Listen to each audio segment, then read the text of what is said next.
कहानी का पूरा आनंद लेने के लिए कहानी के पिछले भागों को सुनना ना भूलें। कहानी के पिछले भाग का लिंक आपको नीचे कमेंट बॉक्स और डिस्क्रिप्शन बॉक्स में मिलेगा। तो चलिए आगे की कहानी शुरू करते हैं। जय श्री कृष्णा, जय श्री राधे, ओम नमः शिवाय, जय माता दी। नई दुल्हन तने कैसा लाग रहो?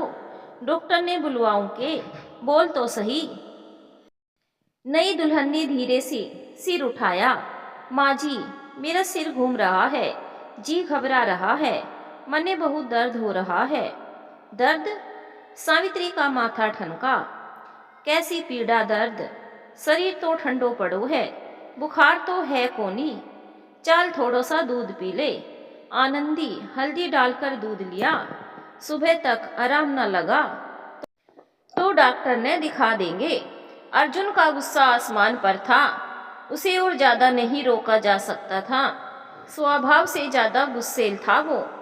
सावित्री ने नई दुल्हन को सहारा दे उठाया। गर्म पानी से हाथ पैर धुलवाए, कपड़े बदलवाए, फिर उसे हल्दी वाला दूध पिलाया। थोड़ी देर में थोड़ा सा खाना खाया। नई दुल्हन ने उसके चेहरे पर थोड़ा सा तेज लौट आया था। देख दुल्हन, हमारा छोरा है गुस्सेल, अब और बंद न रख सकूं। वह तेरे पास आवे तो संभाल लीजिए बात, नहीं तो उत्पात मचा दे वो, ठीक है? सावित्री ने सिर पर हाथ फेरा। पति से मिलने की चाह फिर से जाग उठी थी। थोड़ी ही देर में अर्जुन वहां आ गया। क्या हो रहा था माई? किसकी तबीयत खराब हो गई? मैं थारी और भाभी की सारी बात सुन ली। अरे छोरा, तू तैस में बड़ी जल्दी आवे। अरे पूरी बात समझी कोनी, बस खून खोल उठे है। अरे नई दुल्हन का उपवास था 2 दिनों से, बस तभी चक्कर आ रहे थे। अब देख ठीक से, और कल रस्में होनी है तो बात कर लो थे दोनों, पर सीमा मत लांघिए। सावित्री यह कहकर वहां से अंदर कमरे में चली गई। नई दुल्हन का शरीर कांप रहा था। उसका मनोरथ पूरा हो रहा था। पति सामने था। तू ठीक तो है? मेरा दिल तो बैठ ही गया था। मुझे क्या पता कि गांव में जे फालतू के जंजाल होंगे। तुझे शहर में रख तो मैं, अर्जुन ने खाट पर बैठते हुए कहा। ये सुनते ही नई दुल्हन ने अर्जुन के मुंह पर अपना कांपता हुआ हाथ रख दिया। कुछ मत बोलो जी, मैं थारे सामने हूँ, ठीक हूँ मैं। तू एक बात बता मन्ने, कि तूने 2 दिनों से खानो नहीं खायो क्या? तू इतनी कमजोर कैसे हो गई? 2 दिना जे क्या कह रहे हो जी? मन्ने तो लगा कि मैं वहां आज ही गई और आज ही आ गई थे। 2 दिनों की बात क्यों कर रहे हो जी? अरे भोली, अरे मेरी भोली दुल्हन, तू 2 दिन से पद्मनी जीजी के पहरे में थी। 3 दिना की बोली ना जीजी, पर वे तुझे 2 दिना बाद ही छूट दे दी। मने दाल में कुछ कालो लागो रहो है। तने कछु याद कोनी? अर्जुन थोड़ा चौंक कर बोला। ना जी, ऐसो है तो गलत है ना। मुझे कुछ याद कोनी, मैं कट्ठे पूजा पाठ करी, बस पालकी में जानो याद है, और पालकी कब पहुंची जे भी मुझे पता कोनी। पालकी कब अट्ठे आई मन्ने जे भी पता कोनी। मैं इतनी गहरी नींद में कैसे सो गई? अब तो मने शंका हो रही से। नई दुल्हन को आभास तो था कि उसके साथ कुछ गलत हुआ है, पर पता नहीं था। चल कमरे में, अठे सब लोग सो गए हैं, वठे ही बात करेंगे। अर्जुन ने नई दुल्हन को हाथ पकड़ उठाया। नई दुल्हन खड़ी तो हुई, पर उसे चक्कर आ गया। अगर अर्जुन नहीं पकड़े होता तो गिर जाती। उसकी हालत देख अर्जुन का शक अब यकीन में बदल रहा था। आखिर उसकी पत्नी के साथ हुआ क्या था? अर्जुन को यह पता लगाना ही था। उसने कमरे में नई दुल्हन को लिटा दिया। वह लेटते ही गहरी नींद में चली गई। उसका घूंघट हट गया था। उसका चेहरा बीमारों जैसा लग रहा था। अर्जुन चिंतित हो उठा। कितनी चुलबुली सी थी जब शादी हो रही थी, आज क्या हो गया इसे? शंका ने अपना बीज बो दिया था। अर्जुन हमेशा से आधुनिक विचारधारा का युवक था। वह अंधविश्वासी नहीं था, पर नास्तिक भी नहीं था। उसे हमेशा से ये सब ढोंग लगता रहा था। परिवार वालों की जिद ने उसे इस प्रथा को मानने पर मजबूर किया था।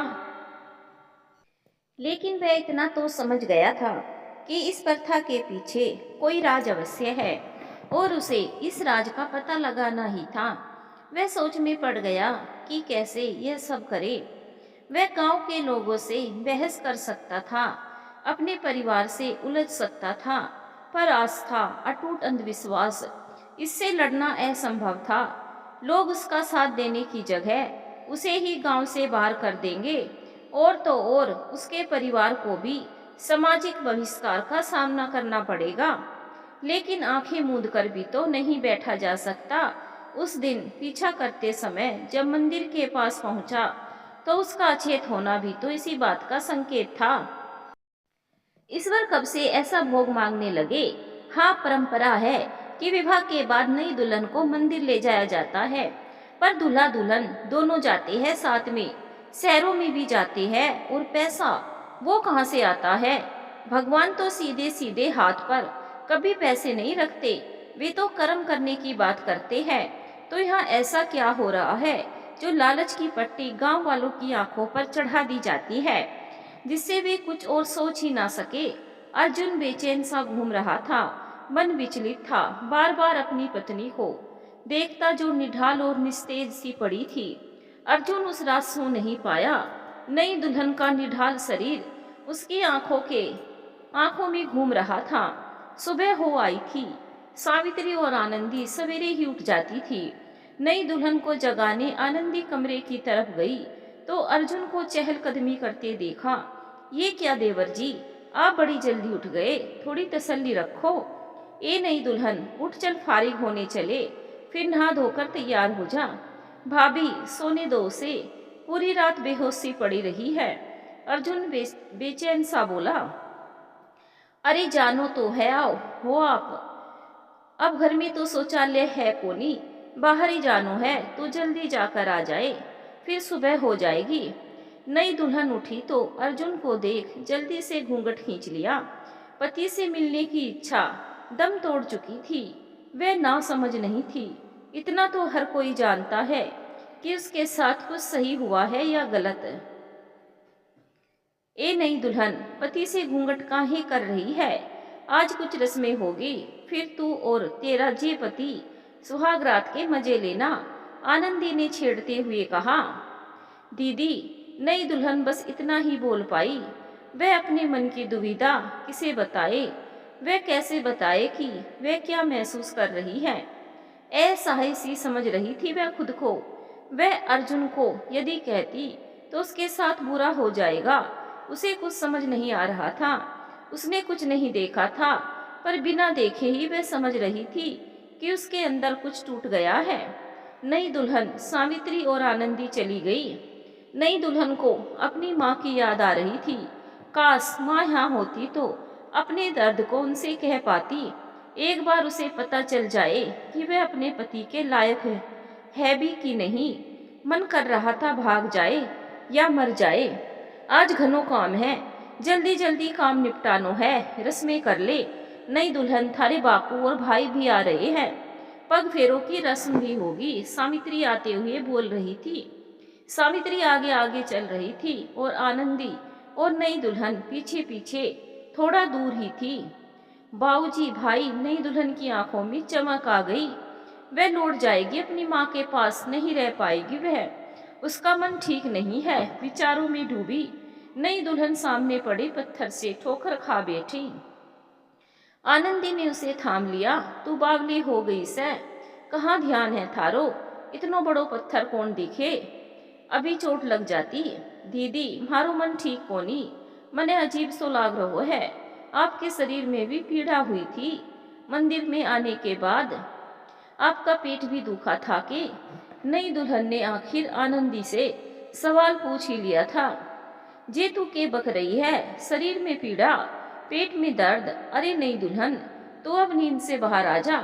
मैं था के साथ थी तो पालकी में गई और पालकी में आई।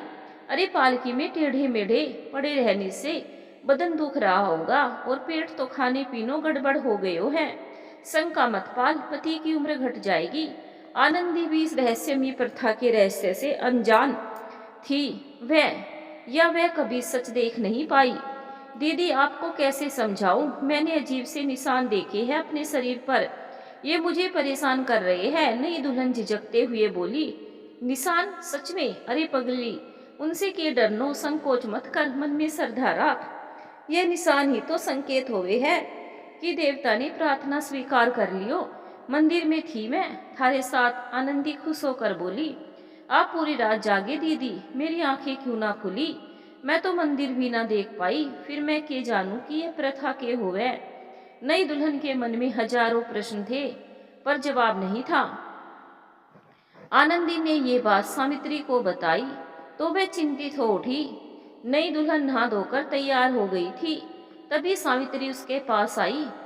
नई दुल्हन, मने आनंदी ने सब बता दिया। देख, तू शहर से आई, वठे भले ही रीति रिवाज न माने जाए, पर जे गांव है, गांव में रीति रिवाज पत्थर की लकीर होवे। तू मन में शंका पाल रही है, और मारो छोरा वो भी इन बाता पर विश्वास को नहीं करे। जे विपत्ति वाली बात है, के सोचेंगे गांव वाले और देवता? वे सबके मन की बात जाने है। पति के जीवन की रक्षा करनो हर पत्नी को धर्म होवे। आपनो धर्म निभाओ, समझी? नई दुल्हन ने सिर झुकाकर हाँ कहा तो हाँ कह तो दिया, पर माँ जी, हमारे बाबूजी और भाई आ रहे हैं आज, है ना? मैं उनके संग मायके जाना चाहूँ, मन भेज दियो। नई दुल्हन को कुछ सूझ नहीं रहा था। बावली हो गई के आज घर की कुछ रस्मा होवे, दूल्हा दुल्हन के मिलन की रात होवे, तो अपने पति ने अकेलो छोड़ कैसे जावेगी? रीति रिवाज तो मानने पड़े ही है। सावित्री ने उसे झिड़क दिया था। खैर, वहां नई दुल्हन की सुनने वाला कोई नहीं था। रस्में हुई, प्रसन्न थे सब लोग, नाती रिश्तेदार, गांव के पहचान वाले सब जुड़े थे। खाना पीना हुआ। नई दुल्हन के पिता और भाई भी आ गए थे। अर्जुन उनके साथ बैठा हुआ था। जमाई बाबू, कब आ रहे हो वापस शहर? अब तो छुट्टी खत्म हो गई होगी। नई दुल्हन के पिता ने अर्जुन से पूछा। बाबूजी, मैंने 10 दिन की छुट्टी और ली है। अब माँ कह रही है कि नई दुल्हन ने परिवार के संग रहने दो और रीति रिवाज समझने दो। अर्जुन को जो समझ आया वह बोल दिया। पर ये रस्में तो शादी के अगले दिन होती है हमारे यहाँ। शादी के 2 दिन बाद क्यों? हम तो अदिति को ले जाने आए थे पग फेरे में। अरे समधी जी, हमारे गांव के रीति रिवाज अलग है। पहले हमें देवता को प्रसन्न करवे खातिर नई दुल्हन को पूजा करने के लिए मंदिर भेजना पड़ता है।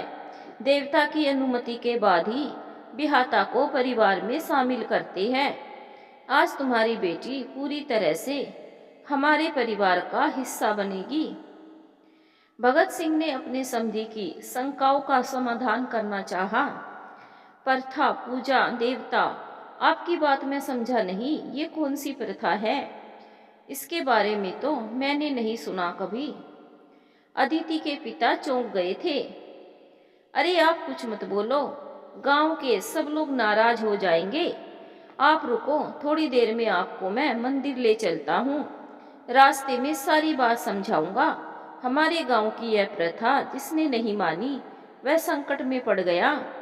अर्जुन भी तो गायब हो गया था, ऐसे ही पूछ रहा था वो भी। भगत सिंह ने उसे समझाया। अदिति के पिता वैज्ञानिक है, उनके गले से यह बात नहीं उतर रही थी।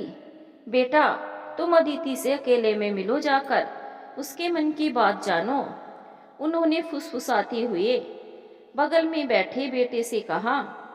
अदिति का भाई, जिसका नाम आदित्य था, वह अदिति से बड़ा था।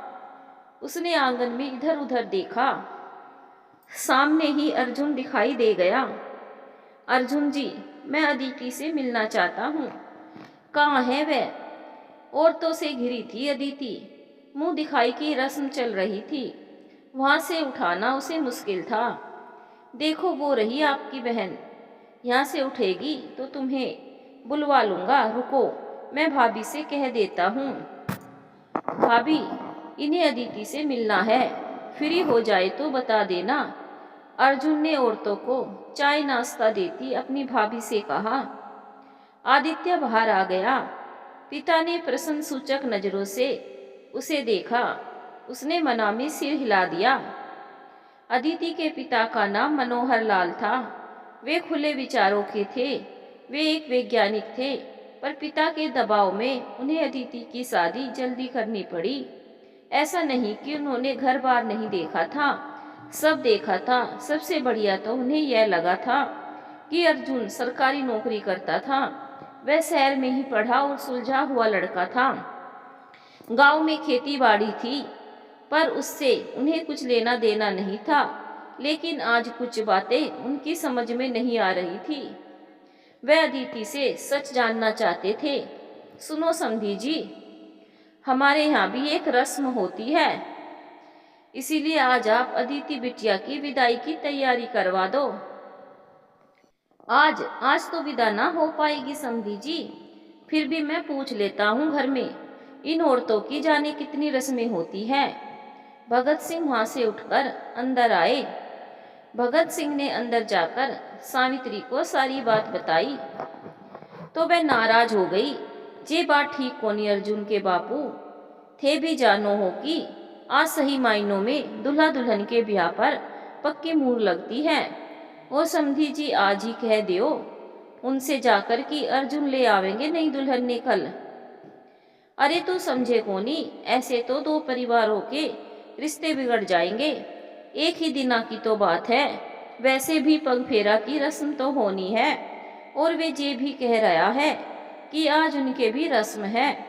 भगत सिंह ने सावित्री को समझाने की कोशिश की। मैं को नहीं जानू, अर्जुन से पूछ लियो। तुम जानो हो छोरा, दिमाग को गरम है। नई दुल्हन आए आज कितने दिन हो गए, छोरा के कितने अरमान हुए हैं। ऐसे में नई दुल्हन ने पीहर भिजवाओ, भेजवो ठीक ना लागे। सावित्री कहे तो सच्ची रही थी।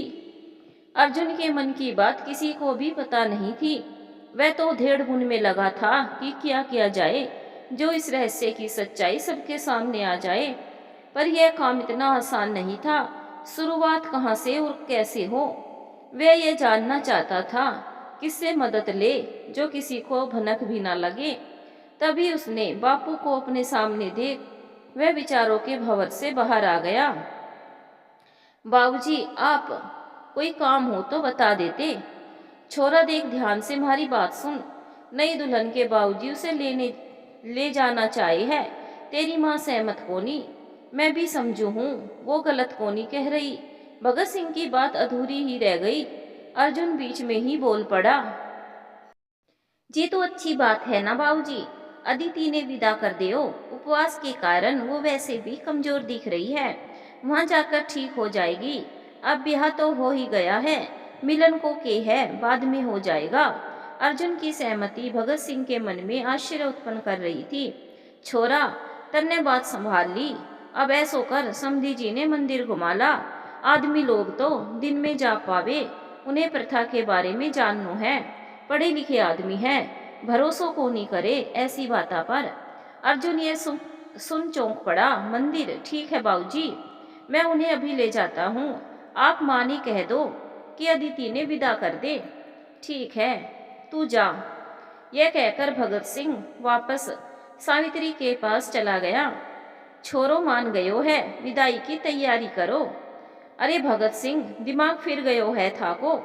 आज नई दुल्हन की विदाई कैसे होवे, अब सकून हो जावे। अरे जे तो उल्टी रीत कर रहे हो। आज दूल्हा दुल्हन एक साथ रवे है। हमारे गांव की जे प्रथा कोनी। गांव की सबसे बुजुर्ग महिला बोल पड़ी। सारी औरतें घूंघट की आड़ से देख रही थी। खुसुर फुसुर शुरू हो गई थी। बात तो थारी सच है काकी सा, पर उनकी भी अपनी कुछ रस्में है। कल आ जाएगी नई दुल्हन। भगत सिंह को जो समझ में आया बोल दिया। ना रे छोरा, गांव की प्रथा ना बदलेगी। आज को दिन देवता ने निश्चिंत कियो है। आज नई दुल्हन ने भेजोगे तो उल्टी रीत चलाओगे। जे इस गांव में ना भयो और ना होगो। काल तड़के विदा कर दिए नई दुल्हन ने। काकी के साथ सारी औरतें भी हाँ में सिर हिलाने लगी थी। समस्या थी गांव देहात में रीति रिवाजों और परंपराओं को प्राणों से भी बढ़कर माना जाता है।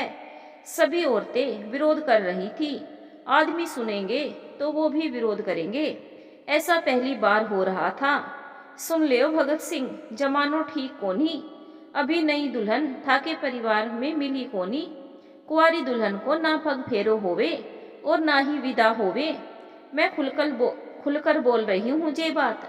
पहले नई दुल्हन ने परिवार में मिलने दे, जे ही परंपरा है अट्ठे की। बिहा को मतलब के भयो फिर। काकी ने खुले शब्दों में भगत सिंह से स्पष्ट कहा। काकी, अब मैं के समझाऊं? वे पढ़े लिखे लोग ना समझे इस बात को। उन्हें ये बातें कैसे बताए? भगत सिंह खुद को ऐसा ही महसूस कर रहा था।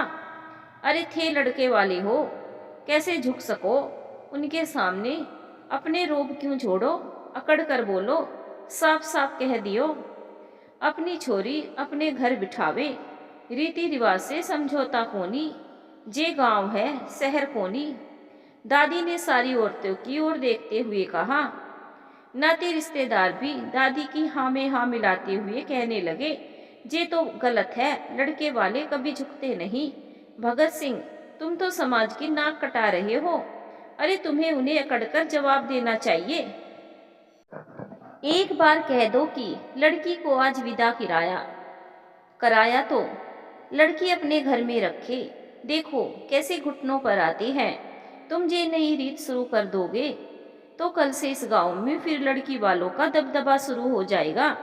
भगत सिंह अब बुरी तरह से उलझ गया था। अदिति औरतों के बीच बैठी सारी बातें सुन रही थी, पर समझ नहीं पा रही थी कि इतना विवाद क्यों हो रहा है। वह तो खुद भी दिल से यह चाह रही थी कि आज वह अपने मायके चली जाए, लेकिन यहाँ तो उसके जाने का मुद्दा गांव की प्रतिष्ठा से जुड़ गया था। अर्जुन अपने ससुर और साले के साथ मंदिर पहुंच गया था। मंदिर में इक्का दुक्का पुरुष ही थे जो पूजा करने आए थे। यह मंदिर किसी लोक देवता का था। अर्जुन की उत्सुकता बढ़ गई थी। वह मंदिर को ध्यान से देख रहा था और सोच रहा था कि वह रहस्यमयी प्रथा का पता कैसे लगाए। बेटा, वैसे ये सुनकर प्रथा है क्या? यहाँ स्त्रियां पूजा नहीं करती क्या? मनोहर लाल को अजीब सा लग रहा था। वहाँ जी स्त्रियां रात में पूजा करती है, दिन में उनका आना मना है। मैं भी ज्यादा नहीं जानता हूँ, कभी गांव में ज्यादा रहा नहीं ना। और हाँ, इस प्रथा में जिस भी घर में नई दुल्हन आती है वो रात भर मंदिर में रहकर ही पूजा करती है। ये तो समझ नहीं आ रहा है। रात में तो मंदिर बंद हो जाते हैं, फिर पूजा कैसे? मनोहर लाल के हलक से अभी भी बात नहीं उतर रही थी। मंदिर से बाहर निकलकर उन्होंने पीछे देखा तो काफी बड़ा कमरा बना दिखाई दिया। वे उधर जाने लगे तो एक व्यक्ति ने उन्हें रोक दिया। आप नहीं है क्या? इधर जाना मना है, वहाँ कोई नहीं चाहता। तो वहाँ कौन रहता है, पुजारी या साधु? अर्जुन अचानक पूछ बैठा।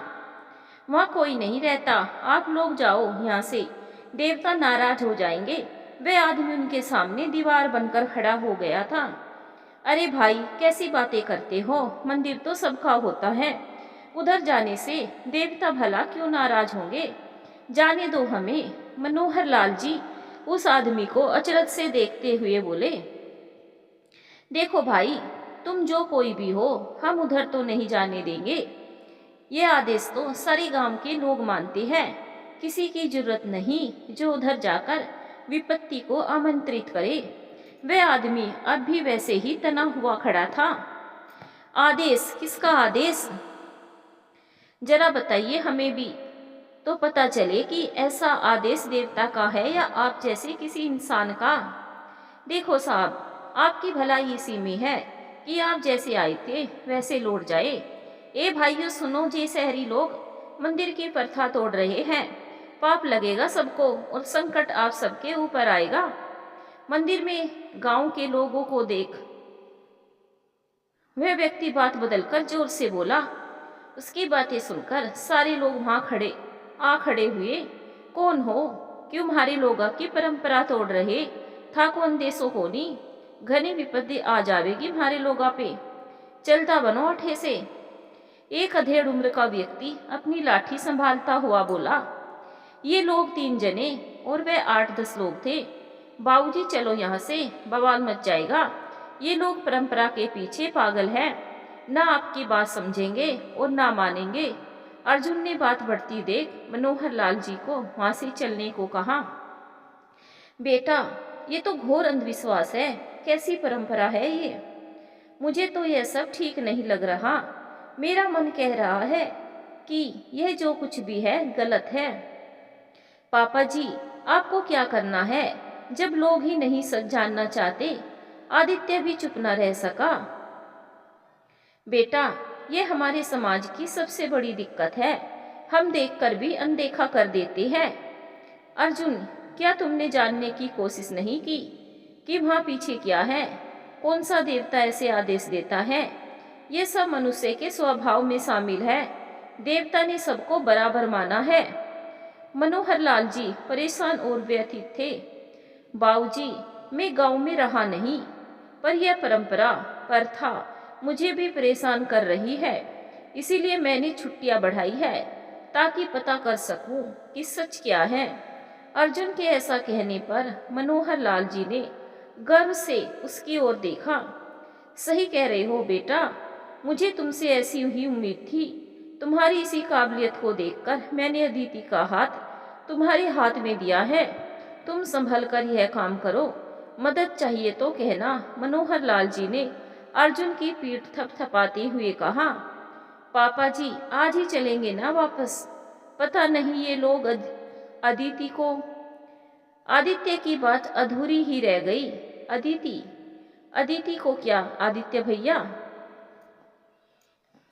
अरे जमाई बाबू, पापा जी अदिति को पग फेरे पर घर ले जाना चाहते हैं। आपके घर वाले इस बात पर सहमत नहीं है। आप क्या कहते हैं? आदित्य ने अर्जुन का चेहरा देखते हुए कहा। पग फेरा? हाँ, माँ ने कहा तो था कि पग फेरे की रस्म गांव में ही निपटा देंगे, पर आप निश्चिंत रहो, अदिति जाएगी आपके साथ। वैसे भी प्रथा निभाते निभाते वह थक गई है। आपके साथ जाएगी तो मन खुश हो जाएगा उसका। वे लोग घर पहुंचे। शाम के 4 बज रहे थे उस समय। घर में कान्हा फूसी का दौर जारी था। अर्जुन ने अंदर जाते ही अपने माँ बाबूजी को बुलाकर कहा, अदिति को उसके पिता के साथ भेज दो। पग फेरे की रस्म भी वैसे ही होगी जैसे सारी रस्में होती हैं। थारो माथो फिर गयो का छोरा। नाते रिश्तेदार, गांव के सगरा लोग पहले ही बाता बना रहे हैं। कुंवारी दुल्हन को पग फेरो इकट्ठे होवे हैं। सावित्री क्रोधित हो उठी थी। माँ, मैं आपकी कौन ही सुनूं कोई बात। अदिति जा रही है, बस मेरा अंतिम फैसला है। हम मर गए के जो तू फैसला ले मन लागो। नई दुल्हन कल सवेरे विदा हो जावेगी, समझा? आज रात मैं के हो जाएगा माई। अगर मैं वाके पास ही ना गयो तो वो कुंवारी तो फिर भी रहेगी। वाकी हालत देखी कोनी माई। भेज दे, नहीं तो मैं भेज दूंगा। अर्जुन की बात सुनकर भगत सिंह और सावित्री असहाय से मुंह देख रहे थे। तेरी पत्नी बड़ी कोमल है, सबकी नई दुल्हन जावे प्रथा में ऐसो नखरो ना करे है। तू अपनी पत्नी की चिंता करे। माँ बाबूजी रीति रिवाज प्रथा में आग लगा दे।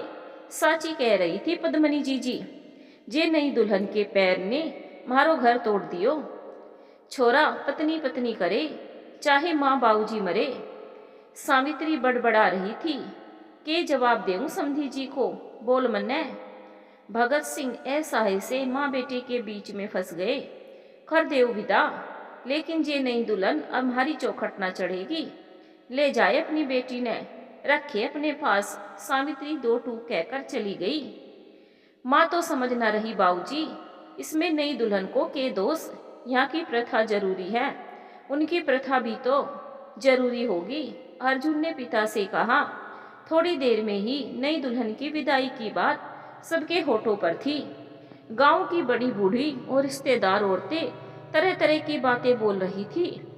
सावित्री जितना सुन रही थी उतना ही उसका क्रोध बढ़ रहा था, और इसका जिम्मेदार वे नई दुल्हन को मान रही थी। आगे क्या होगा?